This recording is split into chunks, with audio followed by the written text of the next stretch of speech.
saya dan 9 paling tidak dengan 8 pimpinan yang lain di kepengurusan ini akan selesai, nanti akan diganti oleh kepengurusan. Siapapun mereka, saya yakin Ombudsman akan tetap berdiri. Saya yakin, kenapa? Karena kami bisa saja silih berganti, tetapi motor yang sejatinya itu ada di kawan-kawan semua. Kami ini, saya, KU3 dan 5 Ampuan ini seperti laboratorium mini untuk mencoba menggali hal-hal yang inovatif. Nah, ternyata ada sisi bagusnya yang selama ini menurut saya paling tidak membuat saya tetap berdiri sampai saat ini. Kita ini ternyata masih belum firm dalam memahami tugas dan fungsi Ombudsman. Belum firm. Bahkan di Renstra seperti yang pernah saya tulis pun juga di situ kita kok seperti kita mengebiri peran kita sendiri. Nah, jadi di situ kita belum firm. Masih ada perbedaan.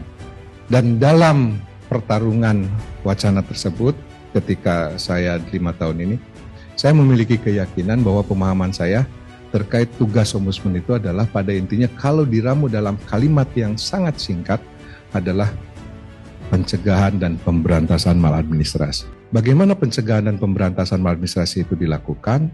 Dengan cara melakukan fungsi pengawasan. Bagaimana fungsi pengawasan itu dilakukan? Apa yang diawasi? Yang diawasinya, nah di sini ada kata penyelenggaraan di depan pelayanan publik dan itu berbeda. Dalam pemahaman saya, pengawasan pelayanan publik pakai undang-undang pelayanan publik yang itu bapaknya adalah Menpan RB. Yang mengawasi pelayanan publik ya gubernur, menteri, bupati, segala macam. Karena dia adalah pelayanan publik.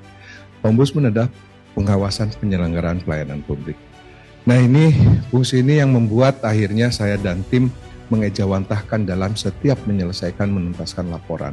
Alhamdulillah, saya dan tim juga mencoba mengkalkulasi hal lain yang itu tidak pernah dilakukan di periode sebelumnya. Kenapa? Karena di dalam pasal 1/3 disebutkan bahwa pada intinya ada 2 indikator utama ketika maladministrasi itu disematkan. Maladministrasi itu kata sakti yang hanya Ombudsman boleh mengungkapkan itu. Institusi yang lain nggak boleh tuh mengatakan maladministrasi. Karena apa? Karena Ombudsman yang menguji maladministrasi itu terjadi atau tidak. Dan indikator maladministrasi itu hanya 2. Adanya pelanggaran hukum, penyalahgunaan wewenang, prosedur yang dilanggar, bla bla bla bla. Itu 1.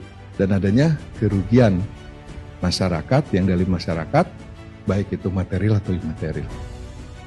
Saya terlalu memiliki keterbatasan dalam menyusun, mengeksersis bagaimana sih menghitung kerugian imaterial.